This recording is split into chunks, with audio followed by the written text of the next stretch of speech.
Hello viewer, and thank you for watching PrayerCaveTV. We're delighted to be bringing you today's program, even as we get to discuss pertinent issues around business and around the economy. Thank you, PrayerCaveTV team, for inviting me. My name is Ruben Wamboi, and I'm your guest for today. By way of introduction, I'm an economist by profession, having studied in the area of economics and finance, and currently I work in the area of economics and in the area of climate finance, which is finance on how we can best address issues of climate change. I currently work for UNEP, the United Nations Environment Program, where I'm the Africa Regional Lead for UNEP Finance Initiative, which we call UNEP-FI. But above all that, I love the Lord, and I'm happy to be hosted on this show, even as I just share my experience from my profession on a few aspects to help us understand business a little bit more, and also the economy. Where do I start? I think a good place to start is, how I think about business. My idea of business is, how do you actually monetize your skills and monetize your time in order to produce and to make available goods and services to a target audience who we call customers or clients, and also to bring impact to society. So whether you run the business of a shop, whether you run the business of you offer a service, maybe you're a painter, or you're a plumber, or you're a driver. Maybe if you also do business in things like printing, whether you are an importer or exporter, whatever it is that you do. My understanding is, how do you monetize your skill? How do you monetize your time and make money from activities of either a good you're selling or a service you're selling? And I think this is also relevant for those who are employed, because I always say that employment is a form of business.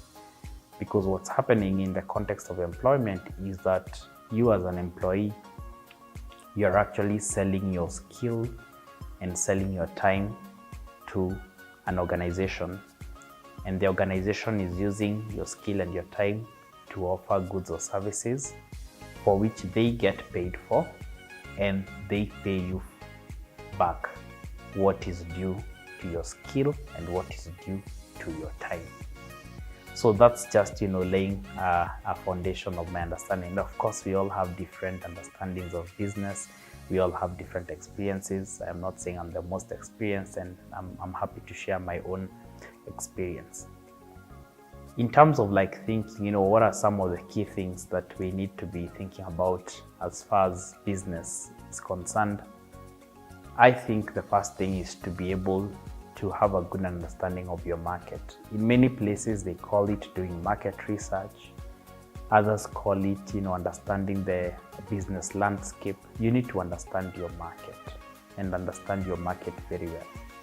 So let me give an example. Assuming you're a car dealer and you sell cars, you need to understand your market. Do they prefer to buy cars which have been assembled locally because we have local assemblers?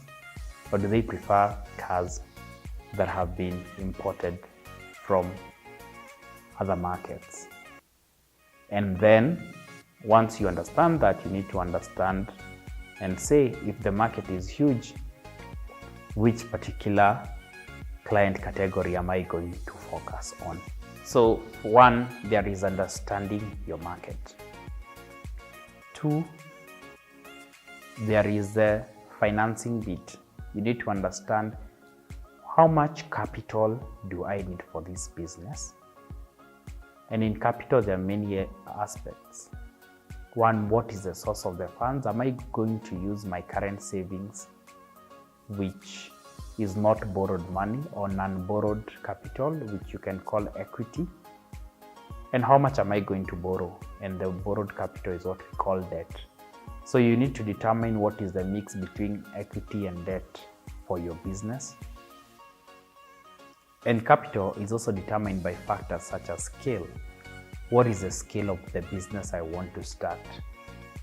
So for example, assuming you want to sell unga or maize flour, you have to decide, do I want to have a shop where a distributor will be bringing me maize flour which I sell, or do I want to have a supermarket where I'll be selling my unga, or do I actually want to be a miller where I'll actually be making the unga myself and selling unga?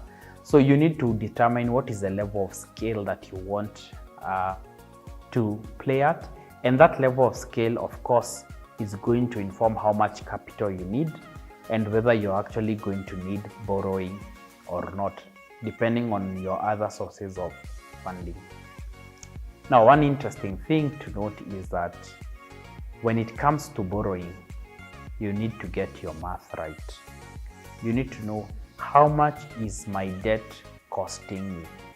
So assuming today you walk into a bank and you get a loan, and the loan is 14% interest as an example, and they probably give you a loan of 1 million shillings. Then it means for this 1 million shillings, if you need to pay 14% interest, then you're paying interest of 140,000 a year.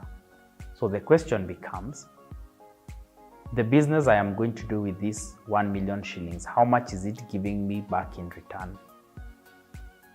Minus all the costs. Because then, if I do a business of 1 million shillings, and from it I make 300,000 as minus my cost, if I then remove the costs, so I pay my staff, pay my rent, pay my licenses and everything, and say at the end of the day I am left with 100,000, but I still need to pay the bank 140,000 for the interest, then what that means is that your net profit, where net profit is how much profit you're left with after you take your gross profit, which is simply gross profit is simply take your revenue minus your cost, and then you deduct all other costs like rent and labor and everything, and you have a net profit. But in this case, a profit before I remove the cost of the loan. If that profit is lower than the cost of the loan, it means you're making a loss. So you need to have an idea of how much profit do you actually expect from the business, and then compare that profit to your cost of financing or the cost of your debt, and to make sure that it actually makes sense. Within capital, there is also something else to look at. How long will it take you before you start breaking even? Or what is your payback period. So assuming I put in 1 million into my business, how much long do I have to wait in terms of by selling my products or my services before it can start giving me back the money that I put in? This is very important, because if you're having a business where you're paying 50,000 rent, and you have employees who you're also paying 50,000 as the total labor cost, it means you have rent, labor cost of 100,000. Assume you have other cost of 50,000. So you have 150,000 of cost. Then it means if when you start your business, from the word go, your business is only giving you, say, 50,000 a month in terms of revenue, it means every month you are short of 100,000. Why? Because you're spending 150 and only selling 50. So you're short of 100,000 a month. What that means is that you need to have enough capital at the beginning of the business to be able to cater for these expenses month by month until the day you are able to break even. And one of the mistakes that people make in business is that they do not consider what we call burn rate, like how much am I using per month. You need to know what's your burn rate. And sometimes a good rule of thumb is to say, if I start this business, I hope I will only probably break even maybe in 12 months. As an example, some business takes so long to break even, like real estate and housing. But assuming your break even, say, is 24 months, 2 years, then I need to figure out how am I going to finance the difference between my sales and my cost. So in this case, if I'm selling 50,000 a month and say it remains constant for a long period, and I'm spending 150,000 in costs. So 150 minus 50, I have 100,000 deficit. So which means over 24 months, I'll have a deficit of 2.4 million. You need to know, where am I going to get this 2.4 million? But of course, the expectation is that as you build up, you will continue to make much more. So you'll probably be selling more than 50,000. And so you probably don't need 2.4 million. You need much less. But you need to think about that period in which you will not have broken even. And this is a dangerous mistake, because if you don't have enough capital to take you for the period before you break even, it means if it becomes difficult for you and you close the business, you will have lost all the money you put in. So it's very important to think about that period to avoid making such a gross mistake. The other mistake I see, in business is around focus. A good rule of thumb is, when you start business, start by focusing on what is it that you want to do, and over time you can diversify. I have my own experience. Previously, there is a time I ran a side business when I am employed.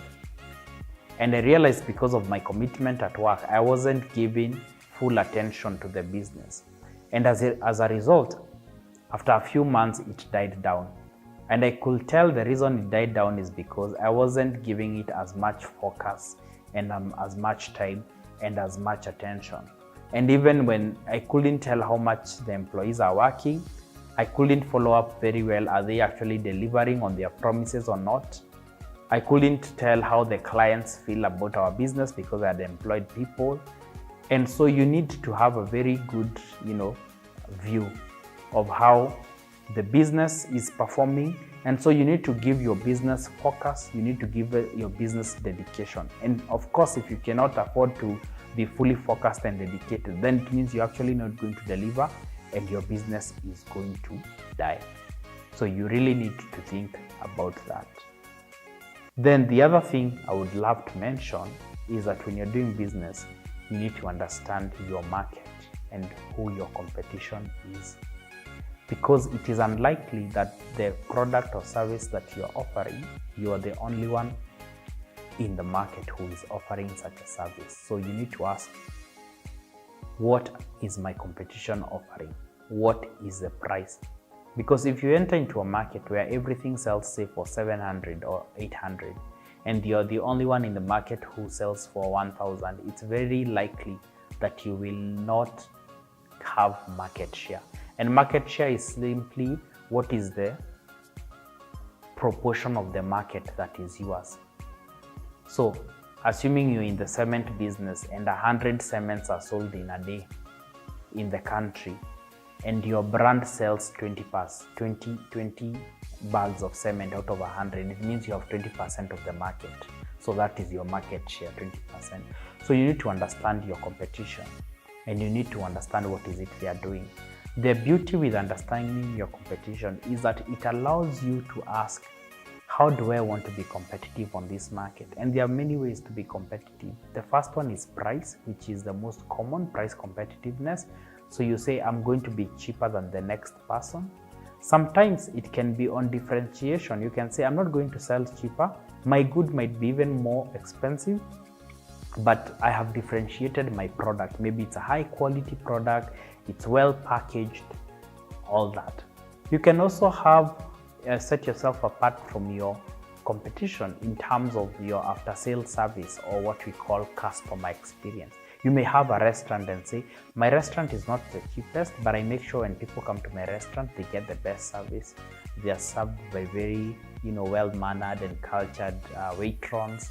So that also matters in terms of customer experience. After sales service, you might say, for me, depending on the location, if I'm a hardware, I offer delivery for free within a particular radius. So you have to determine that. And one more thing I want to mention is you need to know where the market is headed. For example, if you're in printing business, you need to know which are the modern printers that people are buying. Are people still in the market? Are still people relying on cartridges for their, ink for the printer? Or is there a new technology that people are using? Which one is more effective? Which one is cheaper? So you need to ask, what is the trend that is happening in your industry, so that you're not selling something that is no longer marketable. Right now, if you're selling a camera, I don't expect that you're selling a camera where people are going to go and process, negatives, and it will take, I don't know how many days. No, you want to invest in a digital camera, and where you can actually get even to print with a digital printer immediately and give people their photos. So you need to ask where the industry is headed. Now, having discussed that, there are things that affect a business. Some affect the country or the economy as a whole, what we call macro factors or macroeconomic factors. And some are very specific to your business, or very specific to your location, or very specific to your sector, and we call them microeconomic factors. So for example, if there is a shortage of something in a country, so assuming in the food business, and there is inflation, or there is the war that we've seen of Russia and Ukraine, which has really affected the import of goods such as wheat and other food products. That affects every business in that sector. So that's a macroeconomic issue. But there is also microeconomic issues, where by micro I mean what affects your business specifically. For example, where is your business located? What are the opening hours of your business? If for example, you have a shop and you only open your shop at 9, it means when children are going to school very early, when people are going to work, they can't buy mandazi and milk from your shop. So you need to open your shop very early. So you need to think about what are the different factors that affect my business, which are the macroeconomic factors that affect the entire economy and sector, and which are the microeconomic factors that are very specific to my business. And of course, the micro factors are the ones that you can much more easily control. Now, there is one thing in business that is very easy to forget, that needs attention. And this is around what is the security or the insurance of your business. Now, if you look at big businesses like big corporates in the country or multinationals versus a small business, and of course, more than 80% of businesses in Africa and in Kenya are SMEs, so they are small businesses. There's one challenge that really affects small businesses disproportionately compared to big businesses, and it is the fact that many times in an SME, the owner is the business and the business is the owner, which means if you are the owner of an SME, you operate somewhere, your business, and you're probably the only employee, or you just have one employee who helps you. It means when you're sick and in hospital, the business is sick and in hospital. It means when you have gone for a wedding on a Saturday, the business is at a wedding. That is different from a corporation, because a big multinational, even if people take leave, as long as they have enough people working, there is no disruption to the business. And so you need to ask, what kind of business do I have? And how do I want to operate my business? Do I want my business to be sick when I am sick? Or am I going to put in place strategies where that even if I am not available, even if I am unwell, my business still continues? And that is very important to think about. So there is that factor that you need to consider. Another factor, but this mostly influences or affects importers, those who buy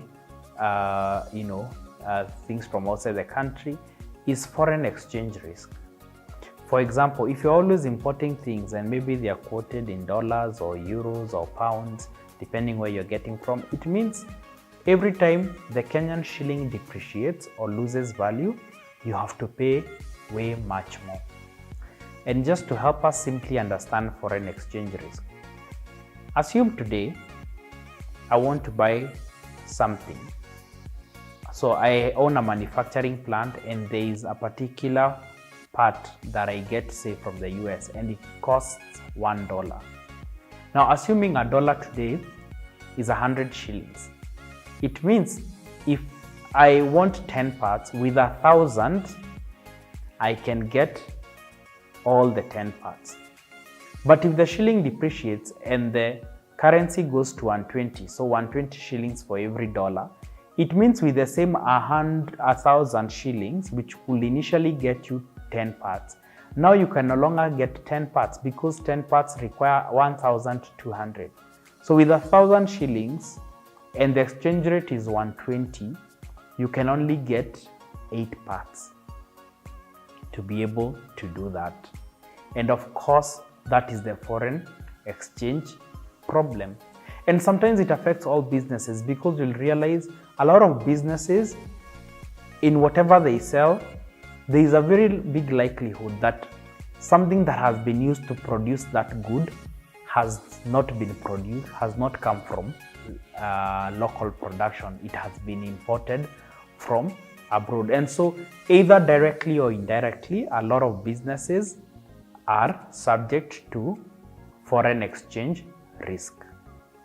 And of course, there are other things that hit an economy and affect business. For example, the COVID pandemic, which no one was expecting. That is a big risk. The electioneering period, when people are uncertain what's going to happen, that's another risk. And what is important is that during this period, you actually prepare to give your business more security and more stability. So what are some of the things you can do? The first one is to increase your working capital. Working capital is the capital that you need for the day-to-day running of your business. So if you probably need, say, 40,000 a month, when in periods of high risk, then you need to ask, how can I increase my working capital so that even if my sales are not as high, I can still meet my expenses, without being in bad debt, maybe with my landlord, or without being in bad debt with my supplier, and my supplier says they will stop supplying to me. So you need to ask, how do I increase my working capital? And the whole process of how you manage your working capital so that it works for your business, we call it working capital management. A second one is insurance.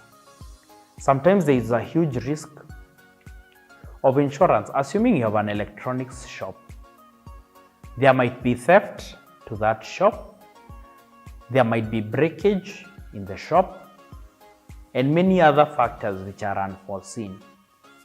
We have organizations that offer this kind of insurance for equipment, insurance for business equipment. If it's cars on the road, we all know they have insurance. So just insurance, what it does, it offers a form of protection. So that if today my car is hit and I have insured, against that, then it doesn't set me back a very huge amount. Even if I have a third-party cover, if my car ends up hitting somebody else's car, I know that they can be compensated and it will not really set me back a huge amount of money. So there's working capital management, there's insurance, but also sometimes what I've seen people do is how you manage your inventory. So if today I have a factory and I know the cost of goods is going to increase maybe in another 3 months because there's an election coming, What you can do is that you can buy more stock than you actually need, so that you don't end up having a shortage. And that is what we call inventory management. So you just need to be keen and manage your inventory in a good way. And of course, there are many factors. Now, let me just talk a bit about services. So what is a service? Services is like, you operate a school, you have a nursery school, you have a college, you are a consultant like myself. I've done a lot of consultancy work. You are a trainer, you are a driver. Simply a service is not like, it's not a good you're making. You're actually selling your skill. Services are very important for the economy. Actually, the service industry is the fastest growing industry in Kenya. And what is important for services, as far as I can tell, again, one, you have to assess your market, know who is it that you want to target. So for example, if you want to open a school, you need to ask how many other schools are in that particular location. If you want to differentiate your service, you need to ask yourself, what is it that I'm offering that my competition isn't? If it's, say, a nursery school, am I offering, some things like foreign languages that other schools are not offering? But also, apart from differentiation for our service, one thing that is really, really, really important for our service, you need to build capacity so that you can be entrusted with that particular service. I remember once we hired a painter at our home, and the person who recommended the painter spoke very highly of him, how excellent a painter he was. But I can tell you, by the time the guy was had finished painting, the house, the way it had been painted, was a whole mess. You could clearly tell this person is not experienced in the field of painting, and that work had to be redone. So if you're offering a service, have capacity, because someone may give you a job, but if they don't give you a second job, that reputation is going to go in the market that you don't do your job well. And in the service industry, reputation is very important, because a lot of services are through referrals. Someone will say, you know what? I called this guy, he's the one who fixed my car, and I recommend him to fix because he knows how to fix them. So you need to build your capacity so that you can always deliver well. Delivering well means higher reputation. High reputations means more referrals. More referrals mean more business. More business means you can scale your business to become even huge. So that is what I would like to encourage, that you build capacity. To kind of wrap it up, we've spoken about what a business means, what are some of the factors that you need to consider when setting up a business.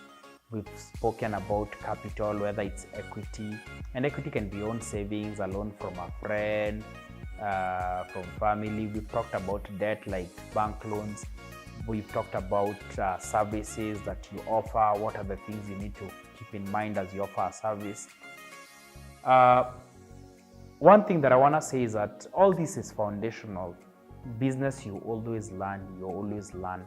But I want to emphasize two things as we close. One is relationships. Business is about relationships. Business is about people. One of the quotes I like is like, people like doing business with people they know. People like doing business more with people they love. And people like doing business most with people they love most. So people like doing business with people they know.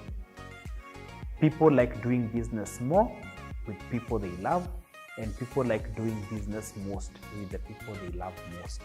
So groom your relationships, build relationships, whether you're in services, whether you're selling goods. Always be in the business of building relationships over and beyond the actual business that you do. And the last thing that I want to say, play to your strengths. We are all gifted differently. Personally, I do very well with services. I can't remember the last time I was selling a good to someone or convincing somebody to buy something that I had made or I had bought to sell to them. And even in services, the services that are very very much relate to my skill, the skills that I have. Those are the services I do best.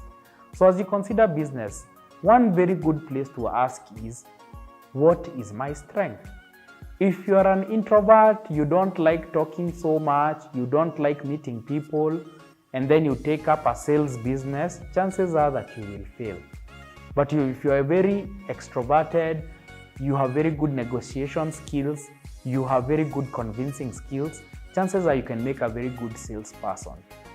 So play to your strengths, and wherever you don't have those strengths in a business, bring people along, people with the skills that can complement what you have as your skill. So I'll leave it at that. Very foundational way of talking about business and the economy. And thank you so much for listening, and thank you for watching PrayerCave TV. It's been my pleasure having you, Ruben Mohende Bomboi. Thank you.